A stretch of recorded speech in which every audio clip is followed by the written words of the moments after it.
మేము Warangal medical Jack తరఫున 18వ రోజు మన రథసారథి అయిన డాక్టర్ కోదండరామ్ గారు స్టార్ట్ చేసిన చైతన్య యాత్రలో 18 నుంచి ఈ రోజు వరకు 156 కిలోమీటర్లు నడిచాము.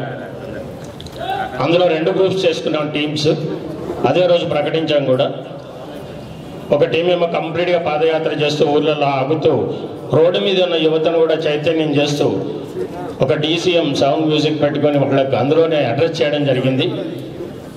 ఇంకొకటి మధ్య ఊళ్ళలోకి వచ్చిన తర్వాత నా ఆధ్వర్యంలో psychologist and psychiatrist Telangana psychiatric association యొక్క యాక్టివ్ పాత్ర ఈ చైతన్య యాత్రకు, ఈ యొక్క కౌన్సిలింగ్కు ఆత్మహత్యలు వద్దు తెలంగాణ వద్దు అనే ఒక ఆశయంతో మా యొక్క సభ్యుడు మరియు IMA సెక్రటరీ అయిన డాక్టర్ శ్రీధర్ రాజు గారి యొక్క ఈ ప్రపోజల్, ఈ చైతన్యయాత్ర ఈరోజు దిగ్విజయంగా జరిగింది. వారి యొక్క పట్టుదల, మా యొక్క గైడెన్స్, మా యొక్క పాత్ర మొత్తం మెడికల్ జాక్లో ఉన్న 27 అసోసియేషన్స్ కూడా కోఆపరేట్ చేసినాయి.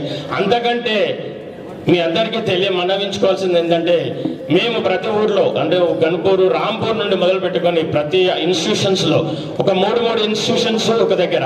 అంటే మొదటి రోజు 18వ రోజేమో శ్రీరాంపూర్ స్టేషన్ గన్పూర్, అక్కడ ఒక 1500 మంది స్టూడెంట్స్ని, అంటే 2 ఇన్స్టిట్యూషన్ 3 ఇన్స్టిట్యూషన్స్ లోకల్ వాళ్ళు గ్యాదర్ చేసుకొని మొదలు వేసుకున్న ప్రోగ్రామ్ను బట్టి మేము వాళ్ళని అడ్రస్ చేస్తూ మొదలు సైకాట్రిస్ట్, సైకాలజిస్ట్ బరపటి గోపి గారని ఫేమస్ సైకాలజిస్ట్ మరియు సైకాట్రిస్ట్ ప్రెసిడెంట్స్, సెక్రటరీ వీళ్ళందరూ కూడా సైకాట్రిస్ట్, ప్రతిరోజు ఒక్కొక్క సైకాట్రిస్ట్ రావడం.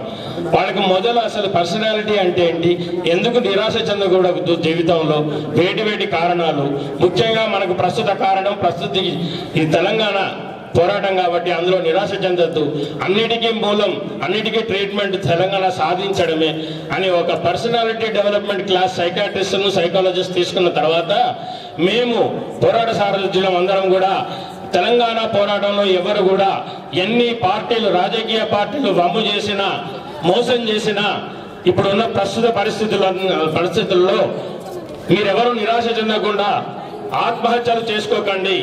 మేము జాక్ తరఫున డాక్టర్స్, మీ లాయర్స్, మీ అందరం కూడా మీ వెంట ఉన్నాం. ఇప్పుడు కూడా అలాగే రాజకీయ పార్టీలు ఎంత ప్రోత్సహం చేస్తున్నా కానీ పోరాటం ఇంకా నిల్చుందంటే అది జాక్ యొక్క మరియు ప్రజలలో ఉన్న యొక్క ఆశయం. దాన్ని మేము ఎన్కరేజ్ చేస్తూ స్టూడెంట్స్ని కాపాడుకోవాలి, మనం ఇంకా ఏమాత్రం ఆత్మహత్యలొద్దు అనే ఒక ఉద్దేశంతో జనగామలోనేమో nearly about 4,500 next day 19th నాడు, తర్వాత నెక్స్ట్ డే భువనగిరి, తర్వాత ఘటకేశ్వర్, నిన్నేమో ఉప్పల్. ఈ విధంగా కనీసం ఒక 10,000 మంది స్టూడెంట్స్తో డైరెక్ట్గా ఇంటరాక్ట్ అయినాం. ఇదేదో ఒక పోరాటం తెలంగాణ అని స్పీచ్లు ఇవ్వకుండా మొదలు వాళ్ళకి పర్సనాలిటీ డెవలప్మెంట్ అంటే ఏంటి, యాక్చువల్ ట్రీట్మెంట్ కావాలా వాళ్ళకి, ఎందుకు మనం నిరాశ చెందకూడదు, దాని తర్వాత ఎలా సాధించగలుగుతాం, ఈ పోరాటం తప్పకుండా సాధించగలుగుదామని ఒక ఆశను కలుపుతూ, అదే కాకుండా ముఖ్యంగా అందరితో కూడా ఈ 10,000 మంది స్టూడెంట్స్తో ప్రతిజ్ఞ చేయించాలి. ప్రతి దగ్గర మీటింగ్ అయిన తర్వాత వాళ్ళతో ప్రతిజ్ఞ చేయించడం ఏంటంటే, నేను ఇక ఆత్మహత్య చేసుకుంటానని మనసులో కూడా చేసుకోను, అంతేకాకుండా నా చుట్టుప్రక్కల స్నేహితులు, బంధువులకు ఆ ఆలోచన వచ్చినట్లు ఏమైనా తెలిస్తే వాళ్ళని నేను రక్షించుకుంటానని మనస వాచ కర్మని ప్రతిజ్ఞ చేస్తున్నాను అని 10,000 మంది స్టూడెంట్స్తో మేము ప్రామిస్ చేసాం. అది కూడా ప్రెస్లో వచ్చింది. దాంతో ఏంటంటే మెసేజ్ వెళ్ళింది అనమాట, దూసుకుపోయింది మెసేజ్. అది మేము చేయగలిగాం. ఇది మా మెడికల్ జాక్ యొక్క సామాజిక బాధ్యతగా గుర్తిస్తూ దీనికి మూలం మాత్రం డాక్టర్ శ్రీధర్ రాజు గారికి దక్కుతుంది. వారి యొక్క ప్రపోజలే షార్ట్ టైంలోనే మేము శ్రీ కోదండరామ్ గారిని రిక్వెస్ట్ చేయగానే వచ్చారు. సార్ సపోర్ట్తో, సార్ ఎంకరేజ్మెంట్తో ఆ రోజు అక్కడ ర్యాలీ ఇనాగ్రేట్ చేశారు. ఇక్కడ మాకు ముగింపు కూడా శ్రీ కోదండరాము మరియు వల్లెపల్లి లక్ష్మయ్య గారు మరియు దత్తాత్రేయ సార్ మరియు నాగం జనార్దన్ రెడ్డి గారు మరియు ఇతర పెద్దల సమక్షంలో మా ముగింపు జరగడం మా అలసట తీరినట్టు అనిపిస్తోంది.